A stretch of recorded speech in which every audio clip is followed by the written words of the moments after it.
and your gross consciousness is totally gone. There's no consciousness. You're just in your subconscious. You're sleeping. Can you taste, touch, feel, and sense? Correct. So sometimes dream states where you're touching, tasting, and feeling things are even more profound than life. So that means it could scare you, it can make you very happy, you wake up crying, you wake up very happy or sad, right? And it's as if it's real. Sometimes when you wake up, you don't even know that, is it a dream or where am I? That mind that can see that and feel that is your actual mind. That mind is only a temporary resident of your body. Now, can you remember everything, what you did last Wednesday exactly? No. But if you relax and you take your time and you kind of ask people, will the memory come back? Because it's a relaxed state of mind. Okay, but so last Wednesday did happen. Okay, it's just slipped your memory, but it doesn't mean it didn't happen or you didn't do it. Mm-hmm. Can you remember things that happened to you 10 years ago? Some. Yeah, but if you concentrate and focus and kind of keep thinking, a lot of it will come back, right? So when you were a child, when you were an infant, did you have cognition? Can you see, hear, taste, and touch? Yeah. You can, right? Can you remember that? No. Okay, but does that mean it didn't happen? No. But for you to have that cognition, that mind at infancy, and now you're the same person. So everything from the time you were born till now is one mind. Right. That mind never changed. It's just your perceptions became sharper, correct? So if you had that mind now, that mind is the same mind you had last Wednesday. That was the same mind you had when you were a child 10 years ago. That's the same mind you had when you were born. So is that the same mind you would have had when you were in the womb? Right. Correct. Isn't there many cases of babies who heard what their parents were talking about when they're born? Later they say, hey, mom, you did this and this. And the mom's like, how'd you know? Because they heard, right? So definitely you had a mind when you were in your mother's womb, right? So at the time of conception, would you have had a mind?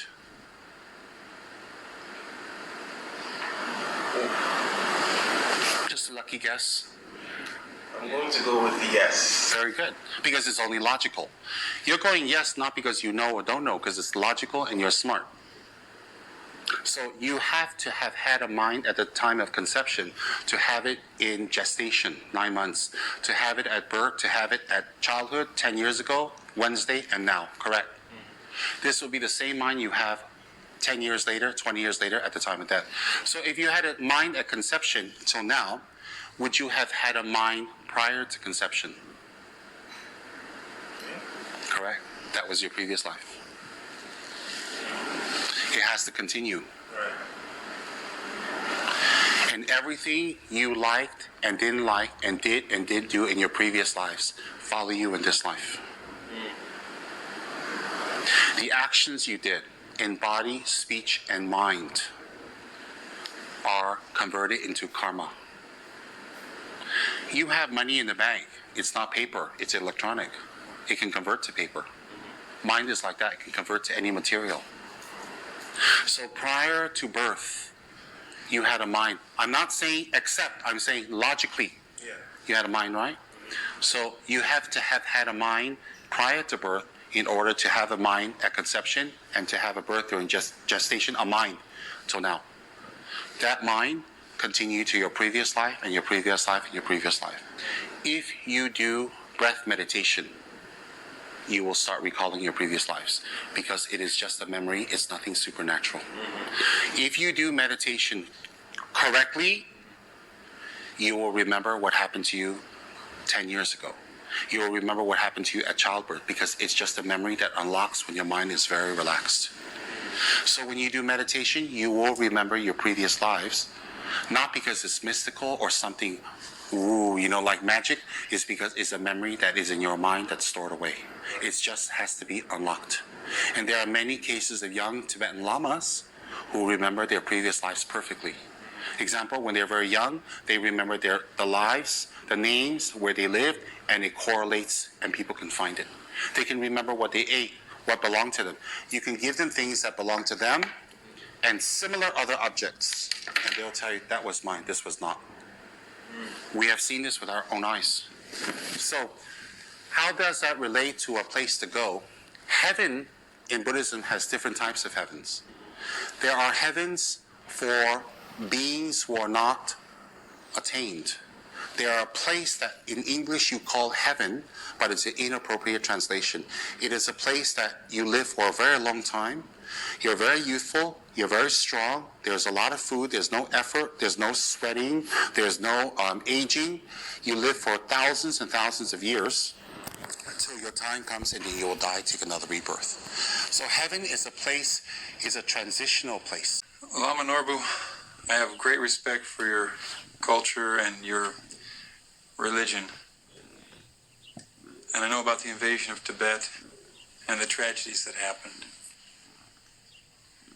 But I don't believe in reincarnation, and neither does my wife. Why should you? In Tibet, we think of the mind and the body as the contents in the container.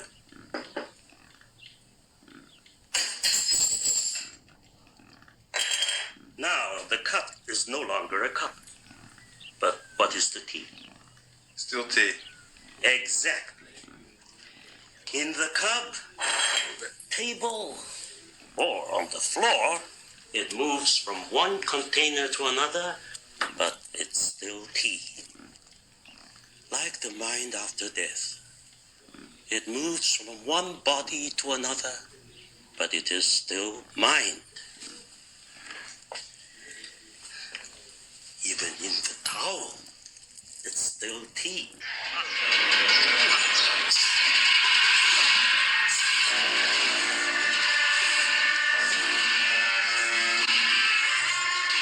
In Tibet, we have many oracles. The spirit comes into his body. The spirit is talking through the body, through him. And so you can ask questions. He will say this teacher's incarnation be in a certain area.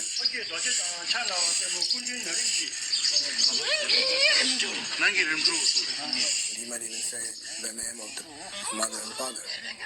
So then you have more idea where it is.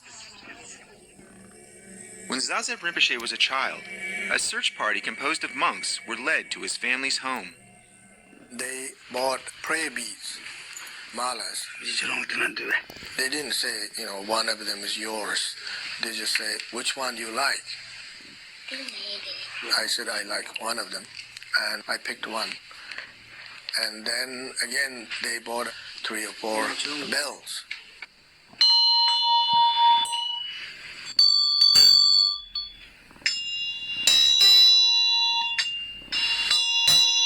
I picked one bell. So later told me I picked the right ones. They were testing. So you have to pick the right bell or a prayer bead that belongs to the previous Lama. You look at the beads, somehow in your mind, intuitively say, I like this one. There's no other sort of explanation, just intuition. After they did their testing, and then they told me that you are a tulku, you're a reincarnation of a Lama from our monastery, from Zuru monastery. When you are going to become a monk, you are going to a monastery. I was actually very happy. When Rinpoche first came to Zuru Ling, his personal monastery, over 10,000 local people lined the roads. For over 2 decades, he has lived in exile in Canada. And when he returns to Tibet, there are similar celebrations. The Zuru monastery was built about 500 years ago. It was actually the first incarnation, Lama Chabdak. And he was the founder, the Lama of this life, or myself. It has the same mind stream of that Lama who lived in Tibet, 14th century. I'm not saying all those 13 or 14 incarnations, I'm not saying they're the same person. because they have different personalities, they have different bodies. But we do have the same mind stream. The mind travels life to life continuously. It's a little bit like the river.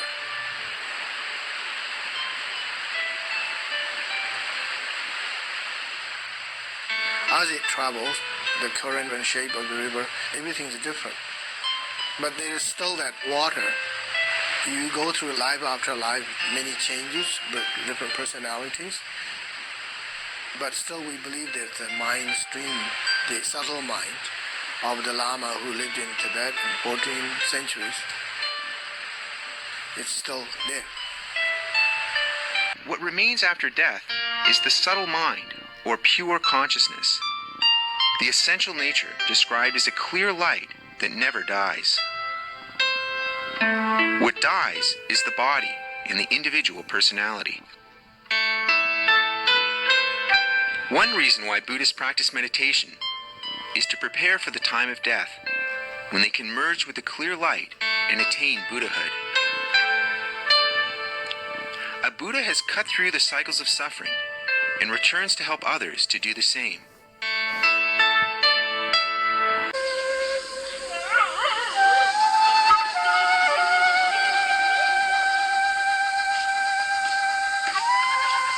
Chunze Dakpa Samdup is a Buddhist monk. He fled Tibet in 1959 after Chinese troops forcibly took control of the country. Chunze, then 16, came with his spiritual teacher, Khenso Rinpoche, a former abbot of Drepung Monastery. For the next 30 years, he was Khenso Rinpoche's personal attendant and closest disciple.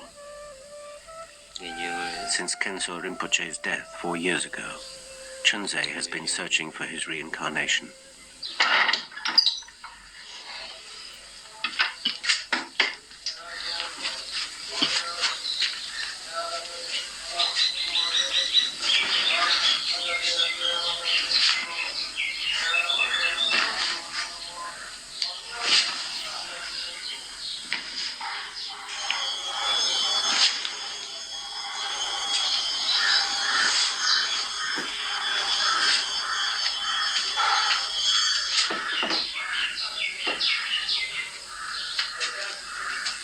Each morning, Chunze makes the traditional water offering in front of Khenso Rinpoche's altar. For 4 years, he has looked after the room, keeping it ready for the day his master returns. Surprised to have received it, as he didn't know the center personally. He said, maybe this boy is the reincarnation of our master, and suggested that we consult the Dalai Lama. The letter has been kept a secret from all but the closest of Khenso Rinpoche's disciples. Chunze is afraid that if the Chinese authorities discovered its contents, they would prevent any effort to bring the boy out of Tibet.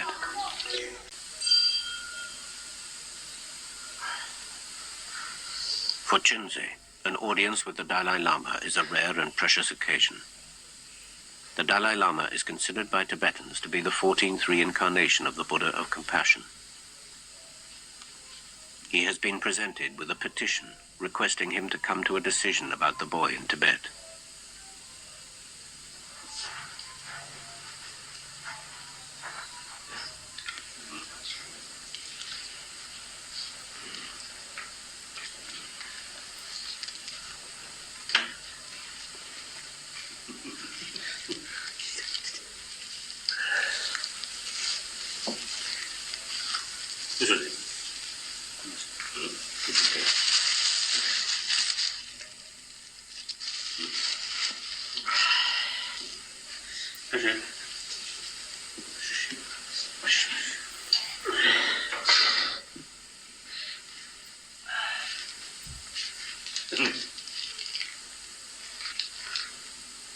Ini mama ji tu dai na ya.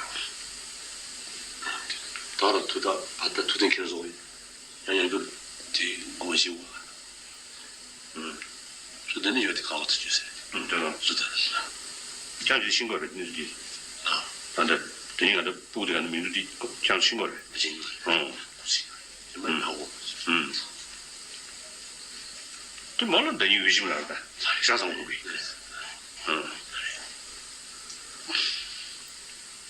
当然，他是习惯着。방어도 바라봐도 또 스피에 영어 정도 있어. 최대 얘기를 찾아. 최대 왜 찾으시? 찾으시. 이게 너무 받아 보는 중이에요. 그래서도 똥만 돼. 똥만 돼. 그래서 뭐 돈도에 그게 부 바라도 돈도에 시대에서도 부 저버리지 되겠어요. 돈도 이제 안 받지 몇몇 벌써. 당연하다. 또 단지 쉬어야 돼. 영수에 차대 걸고 다녀. 이렇게 해서 나를 버리지 레벨을 봐. 그렇지. 무슨 수용량 성능 소식인 줄 알아. 또스타 수 단지 쉬어야 돼. 아니. 좌시는 하나 사 쉬신다. 봐. 그래 의심을 해. Tibetans believe that the Nechung oracle is one of their guardian spirits, an emissary from a world invisible to humans. For many centuries, he has been the chief oracle of Tibet, regularly consulted on matters of both state and religion.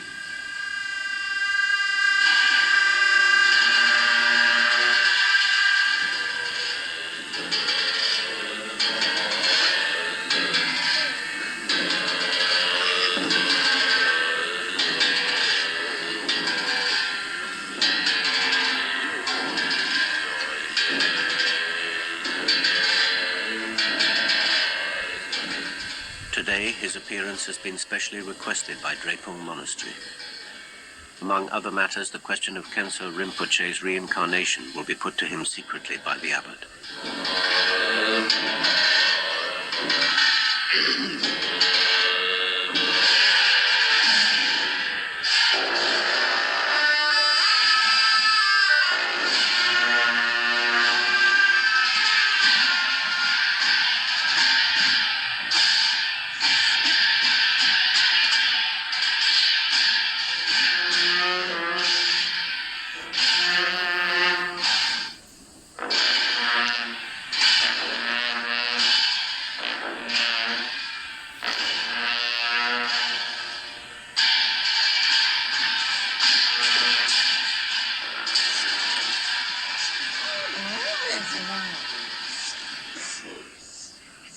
The high-pitched answers of the oracle are recorded by a trained attendant, who will later present them in a formal letter to the abbot.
Karma greets the young Rinpoche with the traditional white scarf.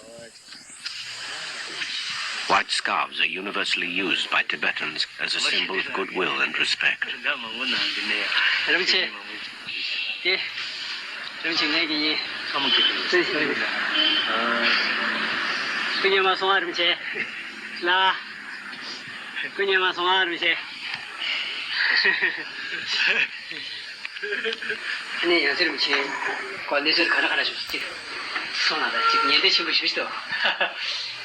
과진데 그런 저거에 지 여면이게 싫어 가볼 중스.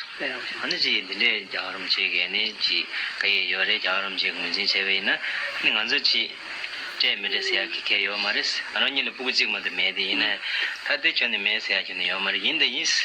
그럼 지금 진짜데 메가 되게 전 나면 어때 전에 지금. 아니 뭐니 그러게 나라리디네 지 근데 백 근데 나라지 추가르들 로고 동어들 로 개발이 켄도인도라지 한국어를 근데 근데 제가 다 미전 로고 인스타케스 말이야. 어머니 제가 지금 나 어머니겠지 당분 어떻게 세배 갈라나 지심되게 지금 아니 정말 쇼게 좀지 모레나 루타라 바바 쇼스나 아마 쇼스 누구면서 녀도 주는 시험도 나 바바도 투인데 라월 때문에 되는 데지 아니 아마니 베드네지 아지면 파스트 때는 베르네 베르네 데데자 다 가는 가요 말아 안 컨트롤 못이야 아니 너무 전에 저는 바페 샤샤를 뭐 되게 근데지 아게 녀르지 정말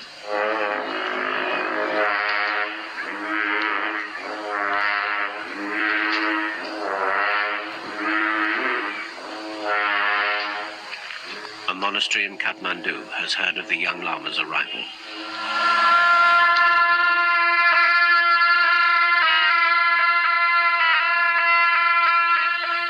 The monks have invited him to receive his blessings. This is the boy's first religious event in his new role as a high reincarnate Lama.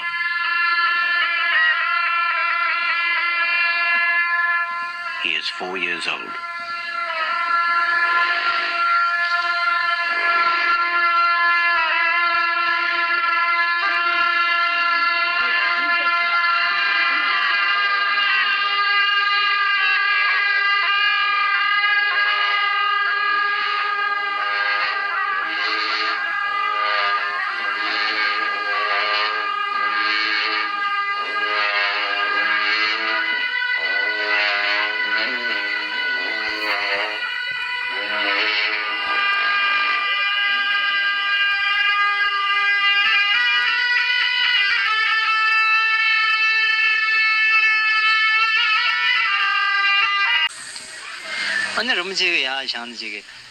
Then he went into another room and brought out 3 scarves.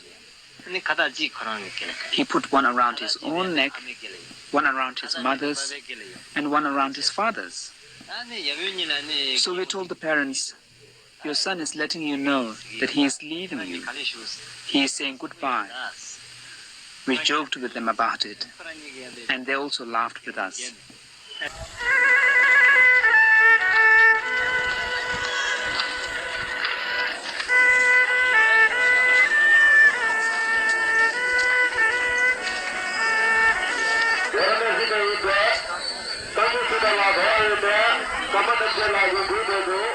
After 2 weeks in Kathmandu, Chunze and Karma bring the young Rinpoche to the important Buddhist town of Sarna.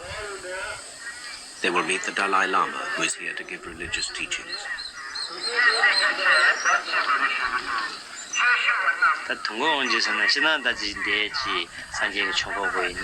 This is an important place of pilgrimage for us. Before we left for Tibet, the Dalai Lama told us to try and come back in time for these teachings. I think he felt that this would be an auspicious time for Rinpoche to meet him and to perform the hair offering ceremony. So we made sure that we got here on time.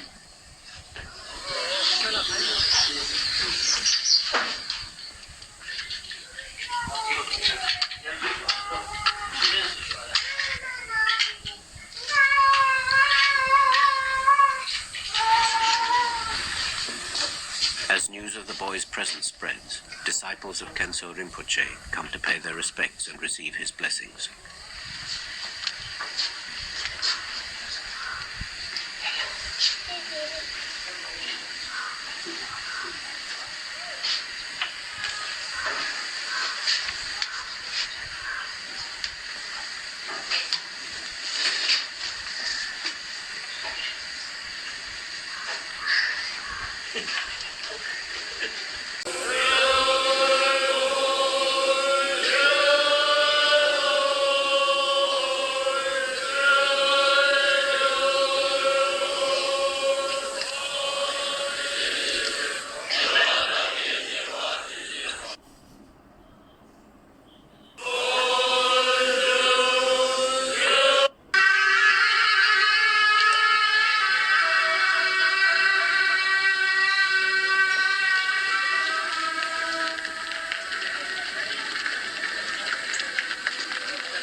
The first time we went to his home, he looked at our faces carefully. Then he came to me and gave me a hug. I felt he was definitely Khenso Rinpoche's reincarnation. His face and his nose, there was a strong resemblance to his former self.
Lifetime. When Trajaranji's previous life, when he was young, he was a little naughty. High Lamas are usually naughty. But he doesn't want to do his studies. He's hanging around in his room playing with his toys, And when his tutor comes, the tutor's going to beat him. So the protector doesn't want his little Trajaran to be beaten, so he'll make crackling sounds near him. So Trajaran says, "Oh, I better pretend I'm studying." Many, many times. That Trajaran wrote in his own biography.